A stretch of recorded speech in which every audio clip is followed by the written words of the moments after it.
Hola a todos, el día de hoy vamos a hablar sobre COVID-19. Bueno, para hablar sobre COVID-19 primero tenemos que ver el virus que lo ocasiona, ¿no? Que es el virus coronavirus. Este virus es un virus ARN con un núcleo cápside helicoidal. Este tiene envoltura, es de cadena simple y bueno, va a pertenecer a la familia Coronaviridae, a la subfamilia Orthocoronavirinae y el grupo está en el grupo de los beta coronavirus, ¿no? Y el subgrupo hablamos del Sarbecovirus. Y bueno, la especie ya hablamos del virus SARS-CoV-2. Y bueno, vamos a tener a las variantes, que es el Omicron, que es la más frecuente ahora, el alfa, el beta, la gamma y la delta, ¿no? En cuanto a la estructura, este va a tener a la proteína Spike y bueno, va a tener también una proteína que lo envuelve, ¿no? La E, y una membrana lipídica, una nucleoproteína y una proteína en membrana también, ¿no? En cuanto a la epidemiología, bueno, el 24 de abril del 2020, en el año que inició esta pandemia, ¿no? Por el COVID-19, se confirmaron más de 2,6 millones de casos de COVID-19 a nivel mundial, con un estimado de 180.000 muertes a la fecha de abril y más de 700.000 pacientes recuperados. Y bueno, hablando del contexto del país, en el Perú, hasta el momento hay un total de positivos de 4.524.326 personas. Y en cuanto al total de fallecidos, de 221.089 personas. Bueno, en cuanto a la patogenia, tenemos que tener claro que este SARS-CoV-2 va a entrar a la célula utilizando como receptor a la enzima convertidora de angiotensina 2 humana. Y bueno, se va a encontrar presente en mayores cantidades en el riñón, en los pulmones y el corazón, ¿no? Y va a participar también en la transformación de la angiotensina, em, de la angiotensina 1 en angiotensina 1 y 9 y de la angiotensina 2 en angiotensina 1 y 7, ¿no? Como se observa en la imagen. Y bueno, estos productos finales van a tener efectos vasodilatadores em, em, que van a reducir la presión, ¿no? La presión arterial, con efecto también protector frente a la hipertensión, a la arteriosclerosis y otros procesos vasculares y pulmonares también, ¿no? Ya que va a haber menos estrés oxidativo, menos fibrosis y menos proliferación. Y se ha observado también de que los casos graves de COVID-19 van a presentar niveles de angiotensina 2 elevados, ¿no? Y que sus niveles se van a correlacionar también de acuerdo a la carga viral y el daño pulmonar que hay en cada persona. Por otra parte, se ha observado que este SARS-CoV-2 va a inducir a la producción del daño cardíaco agudo e insuficiencia cardíaca, ¿no? Con un aumento en los niveles de troponina asociados con una mayor mortalidad. Y bueno, también la alta incidencia que fue observada de los síntomas cardiovasculares parece relacionada también con la respuesta inflamatoria sistémica, ¿no? Que, bueno, se sugiere que en gran parte la virulencia va a estar asociada a esta infección, ¿no? Que va a ser debida a la poderosa capacidad del virus de activar una respuesta inmune con una cascada de citocinas inflamatorias como uno de los mecanismos también para evitar el daño a nivel de los órganos, ¿no? Como una lesión renal aguda también, ¿no? Que se observa en el COVID-19.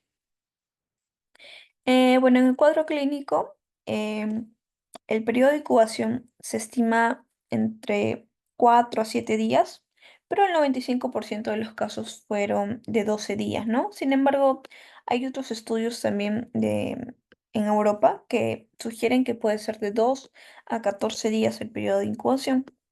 Y la gran mayoría de los pacientes, en el 80% de los casos, van a ser asintomáticos, ¿no? Pero estos van a ser contagiosos. O pueden tener también cuadros leves con malestar general y tos ligera. Y el 15% puede ser un cuadro moderado con fiebre, tos seca persistente, con fatiga em, y sin neumonía, ¿no? Bueno, el 5% ya de los pacientes pueden hacer cuadros severos que van a estar caracterizados por fiebre constante, con tos, con disnea severa, una neumonía viral. También puede haber daño vascular, falla multiorgánica, porque se pueden poner también otras bacterias, ¿no? Pueden ingresar bacterias, ¿no? Em, y puede haber una neumonía bacteriana también. Y en cuanto a las complicaciones, bueno, la neumonía bacteriana o la viral es una de las complicaciones. El síndrome de dificultad respiratoria del adulto, ¿no? O una miocarditis, daño renal agudo, sobreinfecciones bacterianas, ¿no? Como una neumonía bacteriana, los trastornos de la coagulación también, ¿no? Que van a estar expresados estos por la prolongación del tiempo de protrombina, también el aumento del dímero D y la disminución en el recuento de las plaquetas, ¿no? Que bueno, esto ha llevado a pensar también que la coagulación intravascular diseminada va a ser uno de los fenómenos comunes en los casos graves, por los que algunos van a recomendar en el tratamiento una anticoagulación temprana, ¿no? Con enoxaparina, que es una heparina de bajo peso molecular. En cuanto al diagnóstico, bueno, esto va a depender de los días de síntomas y del inicio de la evolución de los síntomas del paciente, ¿no? Si hablamos, ay, disculpe.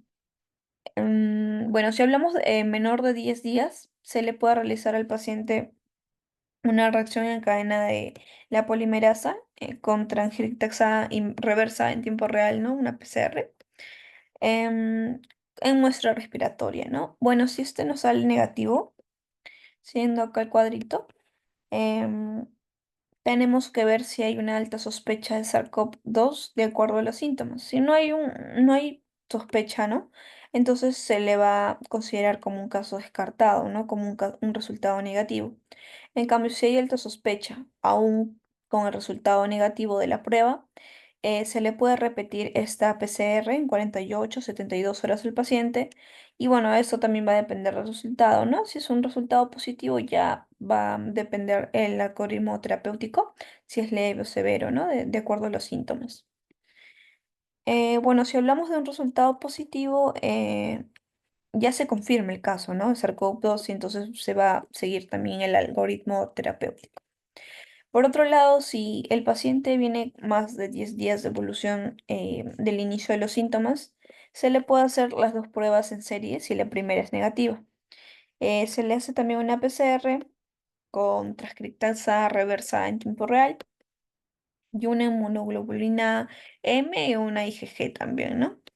Del SARS-CoV-2. Entonces, si esta PCR sale positivo, ya es un caso confirmado y se le da la terapéutica correspondiente.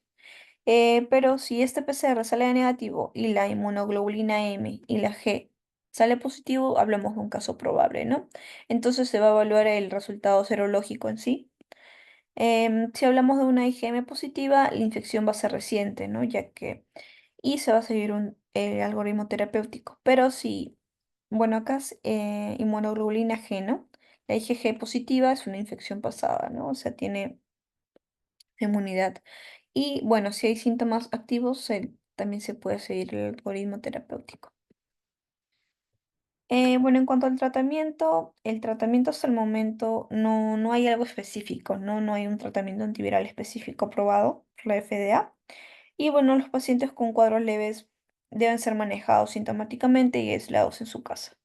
Los casos graves ya van a ser aislados en los centros de atención, ¿no? En los hospitales, en las clínicas, ¿no? Y el tratamiento va a ser enfocado principalmente al alivio de los síntomas generales y se le puede brindar también oxigenoterapia, ¿no? Y bueno, ya en los casos más críticos se le puede incluso hasta brindar soporte respiratorio con o sin ventilación mecánica. Y también, de acuerdo a la patogenia, va a ser necesario también anticoagular al paciente, ¿no? Con enoxaparina. Y bueno, las referencias bibliográficas, tenemos el artículo em, de Maguiña del nuevo coronavirus y la pandemia del COVID-19 del año 2020. Tenemos otro artículo de los mecanismos patogénicos de la infección por SARS-CoV-2 y la enfermedad renal del 2021, también un artículo del 2021. Y tenemos al al SARS-CoV-2 como virus, la enfermedad y la pandemia, ¿no? del año 2020.